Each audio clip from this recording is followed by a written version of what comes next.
Within 47 years, the revolution. How long did the Soviet Union last? How long did unified Pakistan last?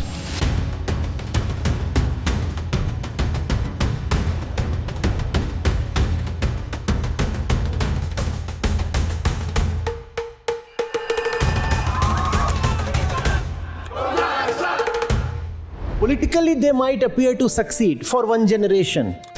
I'm in no way being disrespectful to the hundreds, possibly thousands that have perished recently in Iran.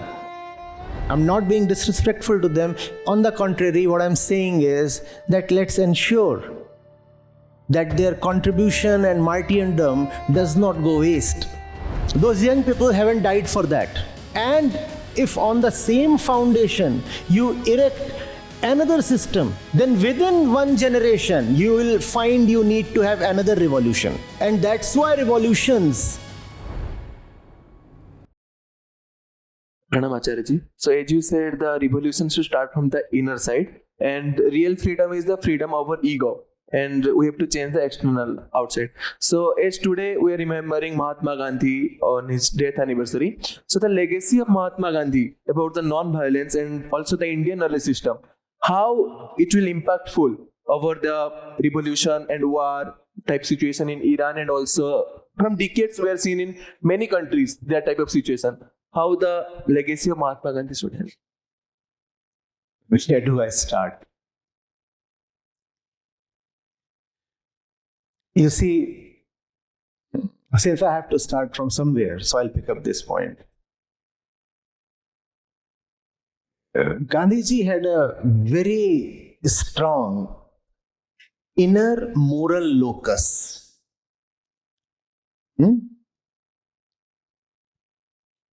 You remember why he left the Congress in terms of its formal membership and decided to devote close to the last almost 1.5 decades of his life to national reform in the interiors.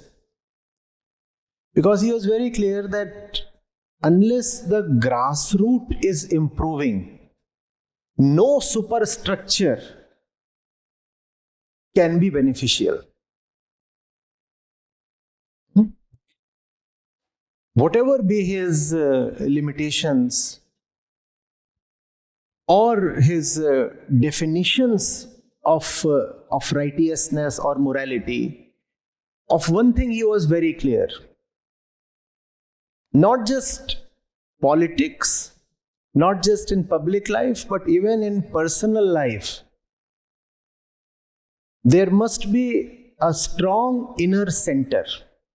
And it was for this reason that he wanted politics to have a religious basis. For him, politics and religion were inseparable. Religion not in the sense of a sectarian path, but religion in the sense of essential religiousness, essential virtue itself. He wanted these to be inseparable, life and virtue.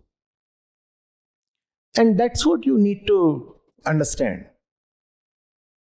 Every action, whether in your personal or public life, must come from that inner point of virtue. And that point has to be accessed, it has to be invoked. One has to listen to it, one has to go to it, one has to attend to it. One always has a choice to know what is right and still not do what is right. Don't you exercise that choice often? We all do, right? In spite of knowing what, to our best sense, appears as right, we still override it. We still deny it. In Gandhi's politics, that was inadmissible. Not just in his politics. You could say in his philosophy. So that internal center must be strong and must be allowed to rule. And from there, you can challenge whatever external systems need to be challenged.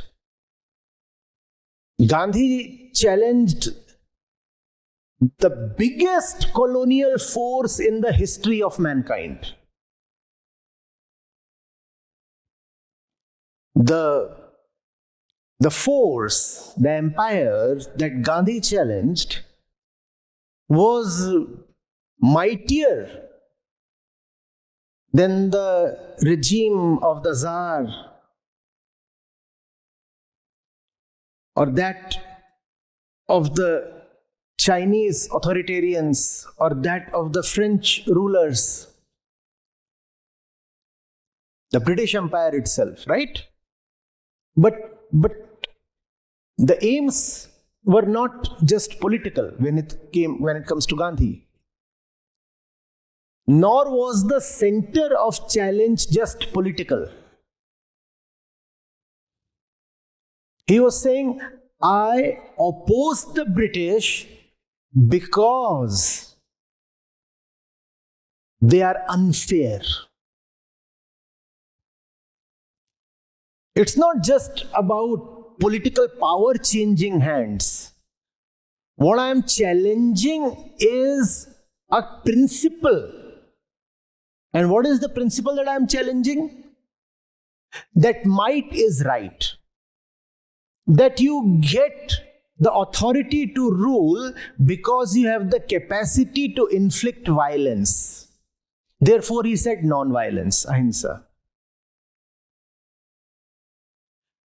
I deny to accept that you get the license to rule just because you have the capacity to inflict violence on me. I will not accept this jungle law kind of thing, might is right. Do you see this? Is it only because I do not feel right that I oppose something? Or is it because I see where the fundamental problem is? One has to go to the fundamentals itself and figure out where the problem is. In this context, I must refer to a phrase that you used in your question. You said freedom of the ego. Freedom of the ego. No. Most revolutions want exactly that. Freedom of the ego or freedom for the ego. And that's why revolutions fail. Politically, they might appear to succeed for one generation. But inwardly, they all fail. What we need is not freedom of the ego or freedom for the ego. We need freedom from the ego. The ego is fed up of itself. It needs and deserves freedom from itself. And that will be the real revolution. That will be the mother of all revolutions. You cannot even imagine the kind of changes that ensue from there. The very foundation has changed. What in the old building will now stay intact? The ego is the foundation of all life structures we have built. Familial, social, religious, political, international. All structures that the human being has built are on the foundation of the unseen, unexamined, untested ego. Once the foundation itself changes, tell me what in that old building will stay intact. Please tell me. Anything? That will be the real revolution. But the ego does not want total revolutions. It wants revolutions of the superficial kind. Just scratch the surface. There is a certain pleasure in itching. That's the pleasure of superficial revolutions. I'm in no way being disrespectful to the hundreds, possibly thousands that have perished recently in Iran. I'm not being disrespectful to them. On the contrary, what I'm saying is that let's ensure that their contribution and martyrdom does not go waste. Young men, young women have laid down their lives so that something truly changes. They haven't chosen to die so that you get another system with a different name, with a different architecture, with a different color, with a different constitution, but the same foundation. Those young people haven't died for that. And if on the same foundation you erect another system, then within one generation you will find you need to have another revolution. 79 and 26. How much is that? Just 47 years. Just 47 years.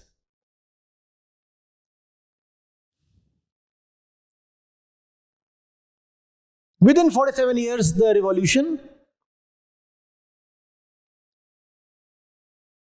How long did the Soviet Union last?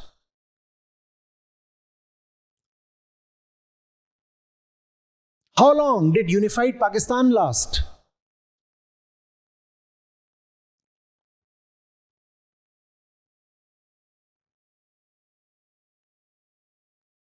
Yeah? We need something built on a stronger foundation. Philosophically, the way it is put is, truth is timeless. And only in timelessness is there peace. If you want something that lasts and lasts peacefully, let it be founded on the truth. And what is truth? Not some principle, not some statement, not some slogan. The ego summoning the honesty and the courage to confront its true nature is the truth. Nothing fancy, nothing complicated. Just self-knowledge.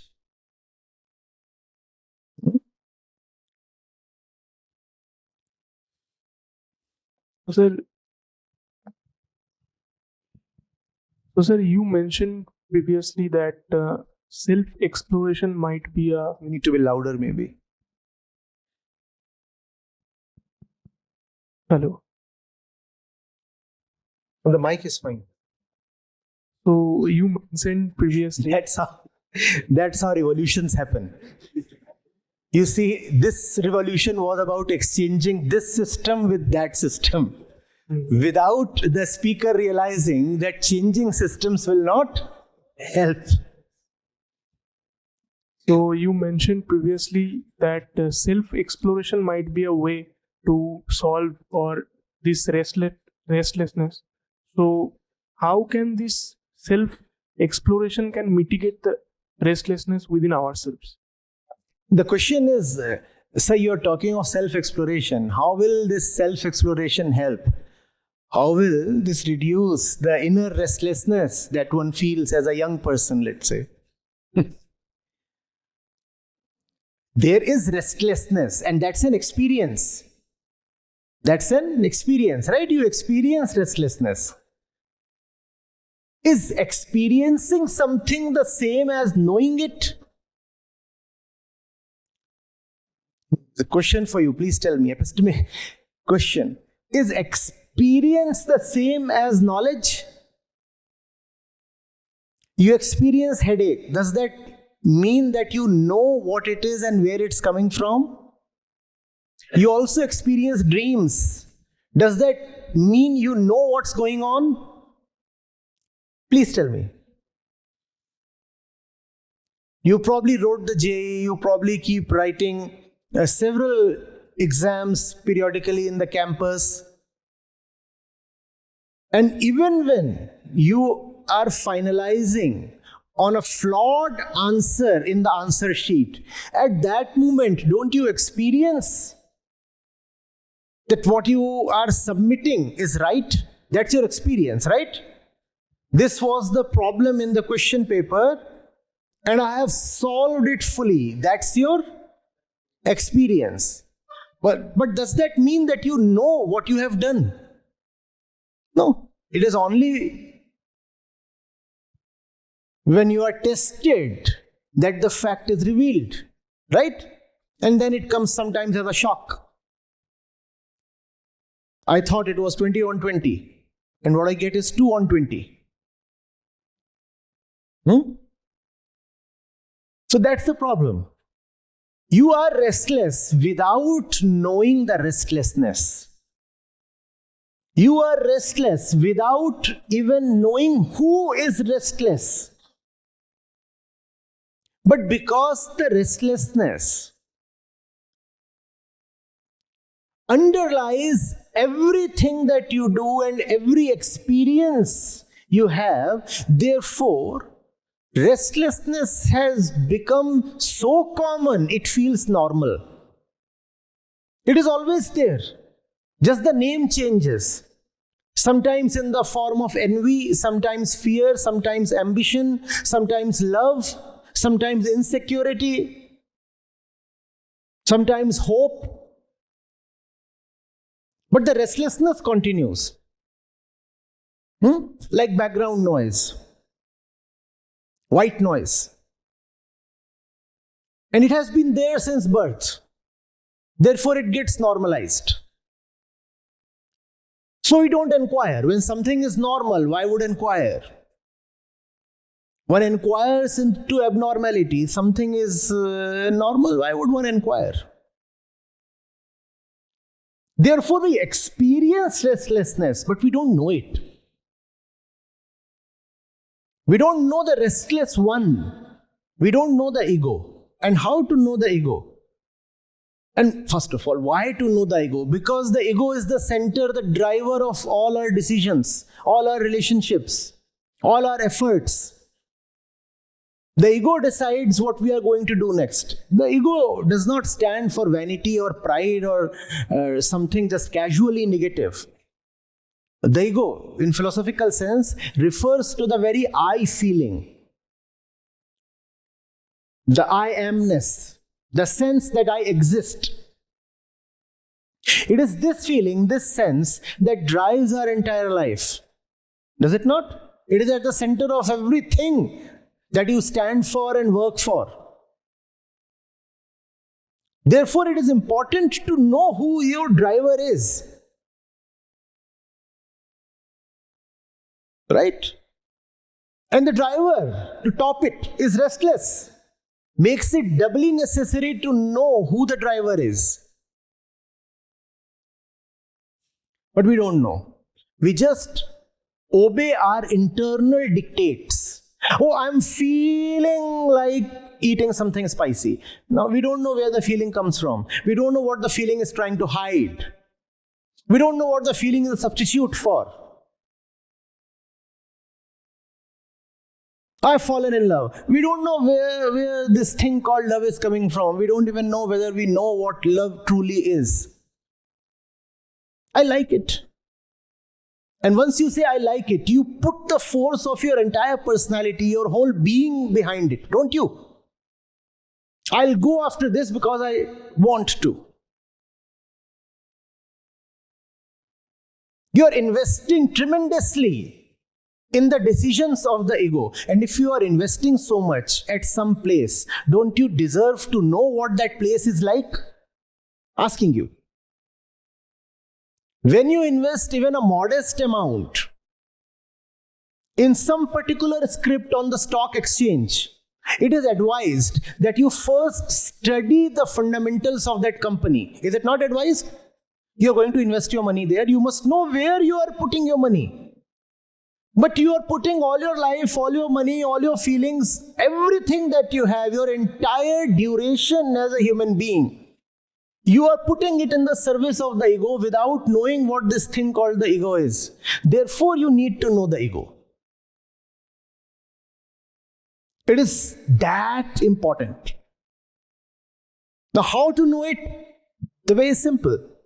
Because the ego is everything, so it shows up in everything. Because the ego is behind everything that you do. Therefore, the ego shows up in everything that you do. Therefore, look at your actions, your thoughts, your feelings, your decisions, your relationships. Just look at them and you will know where they are coming from. And the requirement is honesty. There is no other way or method if you are asking for one. No. Honesty is the way. Right? You had decided you would go out for a movie with a friend at night. In the evening, results of a particular paper are declared. And you find your friend has scored much better than you. Something raises its head within. 9 p.m. show. 8:30 you call up your friend and say, I'm not feeling like watching a movie tonight. Just not feeling. He says, kya ho gaya? Nothing, just not feeling. A little, some stomach upset, or a little bit in the head, something. And you convince your friend, and that's not the problem. The problem is you convince yourself as well.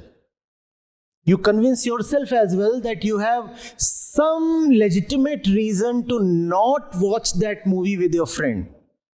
Whereas, if you're honest enough, you will know that it's sheer jealousy. Afternoon, you're all set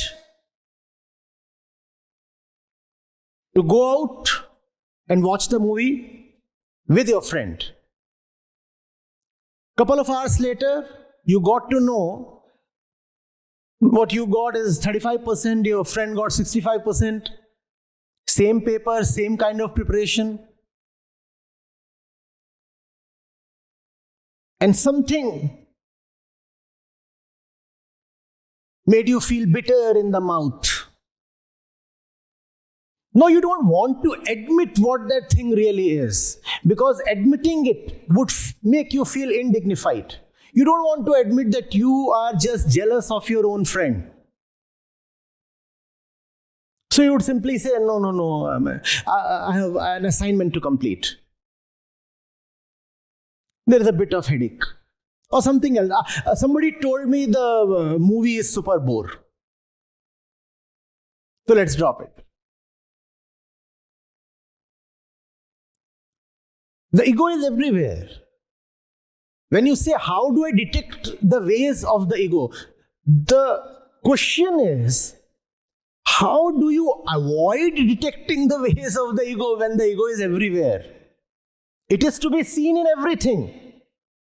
The way you dress up, the way you choose your company, the way you choose to spend your time, the way you make your life decisions, the way you make your career choices.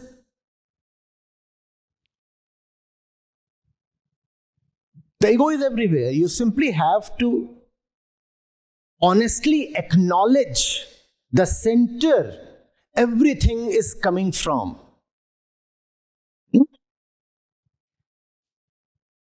So thank you, Acharya Ji.